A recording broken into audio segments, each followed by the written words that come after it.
Hello friends, मैं हूं शिफाली गिरधरवाल और आप देख रहे हैं कंसल्टीज। कुछ देर पहले ही गवर्नमेंट ने अपने सारे के सारे जो ट्रांजिशन के प्रोविजंस थे उनके फाइनल प्रोविजन यानी कि फाइनल रूल्स को पोर्टल पे अपडेट किया है। तो यानी कि अब ट्रांजिशन के लिए जो आपके रूल्स एप्लीकेबल होंगे ये वो फाइनल रूल्स हैं। साथ ही जो फॉर्मेट जिसका बहुत लोगों को बहुत दिनों से इंतजार था, यानी कि ट्रांस 1 का फॉर्मेट, ट्रांस 2 का फॉर्मेट, जो फॉर्म्स हमको सबमिट करने थे आईटीसी के ट्रांजिशन के लिए, वो सारे के सारे फॉर्मेट्स भी गवर्नमेंट ने रिलीज कर दिए हैं। तो इसीलिए हमने एक क्विक वीडियो आपके लिए बनाया है ताकि वो सारे के सारे अपडेट्स हम आपको दे सकें। तो इस वीडियो में सबसे पहले मैं कवर कर रही हूँ ट्रेडर्स के पॉइंट ऑफ व्यू से, यानी कि अगर आप एक ट्रेडर हैं तो फिर आपको किस तरीके से प्रोसीड करना है जीएसटी में ट्रांजिशन के टाइम पे, क्योंकि ट्रांजिशन इस वक्त सबसे इम्पॉर्टेंट फेज है। ट्रांजिशन के टाइम पे आपको अपने सारे के सारे इनपुट्स वहाँ लेके जाने हैं। तो चलिए शुरू करते हैं ट्रेडर्स के लिए ट्रांजिशन की प्रोविजन जीएसटी के। ट्रेडर्स के लिए दो टाइप के क्रेडिट उनको मिलेंगे। पहला क्रेडिट जो उनके वैट का क्रेडिट है एंड सेकंड क्रेडिट जो उनके एक्साइज का क्रेडिट है, उस एक्साइज का जो उनके स्टॉक ने सफर किया है। यानी कि आपके पास जो क्लोजिंग स्टॉक है अपने ट्रांजिशन से इमीडिएटली प्रीसीडिंग डे का, वहां पे जो आपने एक्साइज सफर कर रखा है आपके गुड्स ने, जिससे कि आपके पास डॉक्यूमेंट्स नहीं है। तो यहाँ हर ट्रेडर को टोटलिटी में क्या मिलेगा वो आज हम डिस्कस करेंगे और आपको उसके लिए क्या करना है, मतलब उसके जो प्रोसीजरल एस्पेक्ट्स हैं वो भी हम डिस्कस करेंगे।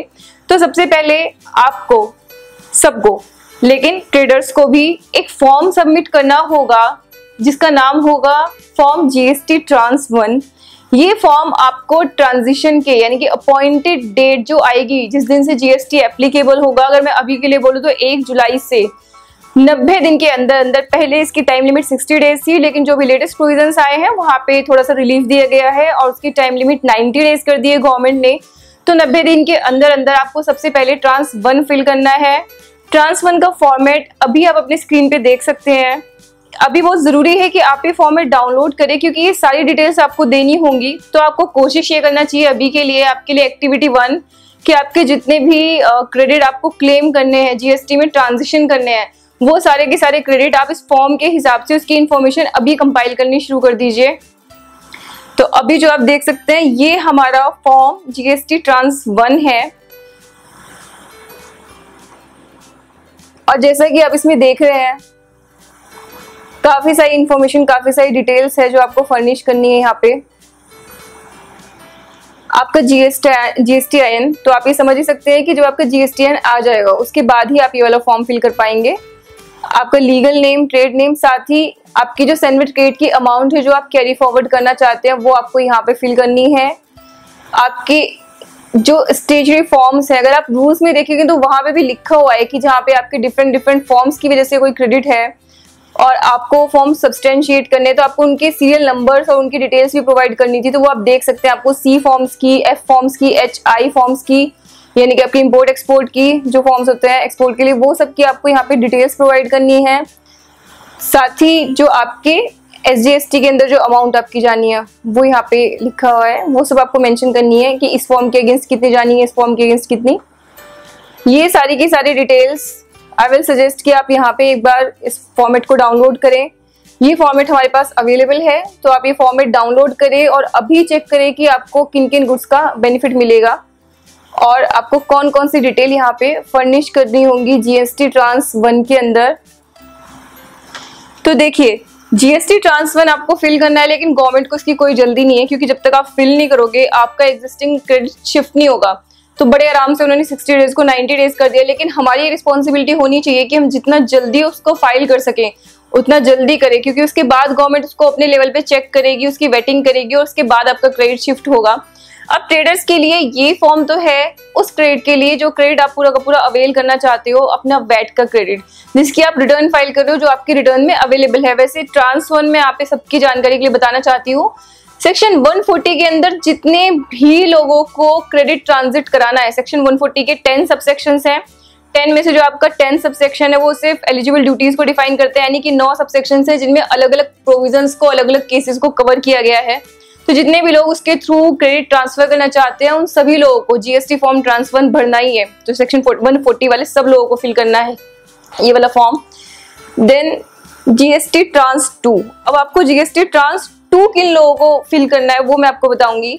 तो बीइंग ए ट्रेडर आपका जो वैट का क्रेडिट है वो आपको अवेलेबल हो गया। अब आपकी जो प्रोडक्ट ने एक्साइज ड्यूटी सफर की है उसके लिए, क्योंकि आपके पास डॉक्यूमेंट नहीं होगा, और मैं आपको पहले भी ये चीज एक्सप्लेन कर चुकी हूँ कि जहां पे आपके प्रोडक्ट ने ड्यूटी सफर की है और आपके पास डॉक्यूमेंट नहीं है, यानी कि पहले उस पे एक सेपरेट प्रोविजन था जिसकी वजह से कि आपके पास डॉक्यूमेंट नहीं थे क्योंकि एक्साइज अलग लग रही थी और आपका वैट अलग लग रहा था। तो वहां पे क्या होगा, आपका जो एग्जिस्टिंग स्टॉक है, यानी कि वहां पे आपको कैरी फॉरवर्ड बैलेंस का नहीं बल्कि जो आपका आज का स्टॉक है, क्योंकि सबसे पहले क्वेश्चन आता है स्टॉक का क्या होगा। तो एज अ ट्रेडर आपको अपने स्टॉक का भी बेनिफिट मिलेगा। स्टॉक पे आपको क्या बेनिफिट मिलेगा, उस स्टॉक पे आपको सबसे पहले तो ट्रांस 2 में अपनी क्लोजिंग स्टॉक को गवर्नमेंट को सबमिट कराना है कि आपके पास कौन कौन सा स्टॉक है। तो ट्रांस 2 का फॉर्मेट अभी आप देख सकते हैं, ज्यादा बड़ा नहीं, सिंगल पेज का इसका फॉर्मेट है। तो ये आप देख सकते हैं कि यहाँ पे क्या क्या आपको उस प्रोडक्ट का HSN कोड देना है, साथ में आपको यूनिट क्वांटिटी बतानी है करंट पीरियड वाली की अपनी स्टॉक की। देन जब आप उसको सेल करेंगे तो सेल के टाइम पे आपको हर बार जब आप 6 महीने में सेल करोगे तो हर मंथ के एंड में आपको ये फॉर्म फिल करके दोबारा से देना पड़ेगा। उसमें आप उस मंथ की सेल, उस पे लगने वाला CGST और IGST, अगर इंटरस्टेट सेल है तो वो पूरी की पूरी आपको यहाँ पे बतानी पड़ेगी। उसके बाद क्योंकि प्रोविजंस में थोड़ा सा चेंज आ गया है, गवर्नमेंट पे प्रेशर था काफी, अगर आपकी टैक्स रेट 5 या 12% है यानी कि 18% से कम है GST के अंदर, यहाँ पे ये ध्यान रखिए GST के अंदर वाली टैक्स रेट की बात हो रही है, तो यानी कि आपके GST में टैक्स रेट अगर 18% से कम है तो आपको CGST का 40% बेनिफिट मिलेगा, और अगर आपकी टैक्स रेट 18% है तो फिर यहाँ पे आपको जो बेनिफिट है वो आपको 60% ऑफ CGST का मिलेगा। अब इसमें एक्चुअली पहले सिर्फ CGST लिखा होता तो कई लोगों का क्वेश्चन ये भी था कि किसी प्रोडक्ट पे अगर IGST लगा, मैंने इंटरस्टेट सेल कर दी तो क्या मुझे बेनिफिट नहीं मिलेगा। तो रूल्स के अंदर गवर्नमेंट ने बहुत अच्छे से, बहुत सिंपल लैंग्वेज में उसको क्लेरिफाई किया है कि अगर आपके प्रोडक्ट पे IGST भी लगा तो आपको IGST का भी बेनिफिट यहाँ पे अवेलेबल हो जाएगा। IGST में फिर वो 20% या 30% ऑफ टोटल IGST हो जाएगा, क्योंकि IGST will be the double of CGST almost. तो ये यहाँ पे प्रोविजन अपडेट्स हैं जो गवर्नमेंट ने दिए हैं। तो एज अ ट्रेडर, अब मैं फिर से आपको एक बार रिकॉल कराती हूँ, एज अ ट्रेडर आपकी जो रिटर्न में फाइल हो गया वो आपको मिल गया, जो आपका वैट और आपका लोकल टैक्स था, यानी कि साथ ही जो आपके स्टॉक ने सफर की थी एक्साइज वो भी आपको मिल जाएगा, और उसके लिए आपको ट्रांस 2 फाइल करना होगा, यानी कि पहले आप अभी बताओगे मैं कितना स्टॉक लेके आ रहा हूँ, और फिर जब आप उसको सेल करोगे तो हर महीने के एंड पे उस मंथ की सेल और उस पर कितना आपका CGST लगा उसकी जो अमाउंट है फिर कैलकुलेट करके 40 या 60% एज द केस में भी वो पूरी की पूरी आपको मिल जाएगी। और वो आएगी कहाँ पे, that will be credited to GST PMT 02। GST PMT 02 है हमारा क्रेडिट लेजर, यानी कि वो आपके कैश लेजर में नहीं आएगी, वो आपके क्रेडिट लेजर में आएगी। क्रेडिट लेजर के लिमिटेड यूजेस हैं GST के अंदर, आप सिर्फ आउटपुट टैक्स लायबिलिटी पे करने के लिए उसका यूटिलाइजेशन कर सकते हैं। तो ये हमारे ट्रेडर्स के लिए स्पेसिफिक प्रोविजंस थे।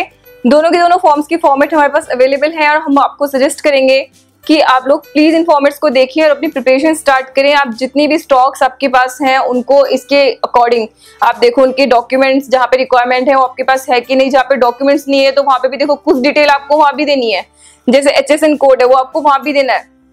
तो कम से कम वो सब आप टाइम से पहले कंपाइल कर सके, क्योंकि 90 डेज का टाइम गवर्नमेंट ने दिया है, बट हमें 90 डेज का टाइम नहीं लगाना है, क्योंकि उतना टाइम क्या होगा, आपका क्रेडिट शिफ्ट नहीं होगा तो आपका वर्किंग कैपिटल ब्लॉक रहेगा उस अमाउंट पे।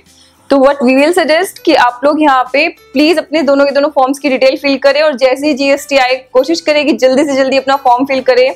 Thank you so much for watching this video. Daily GST पे कुछ ना कुछ न्यू अपडेट्स आ रहे हैं, और हमारी कोशिश रहती है कि हम जल्दी से जल्दी और सबसे पहले आप तक वो अपडेट पहुंचाने की कोशिश करें उसके सही एनालिसिस के साथ।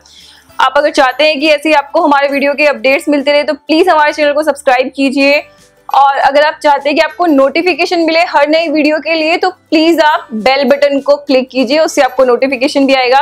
Thank you so much for watching our channel.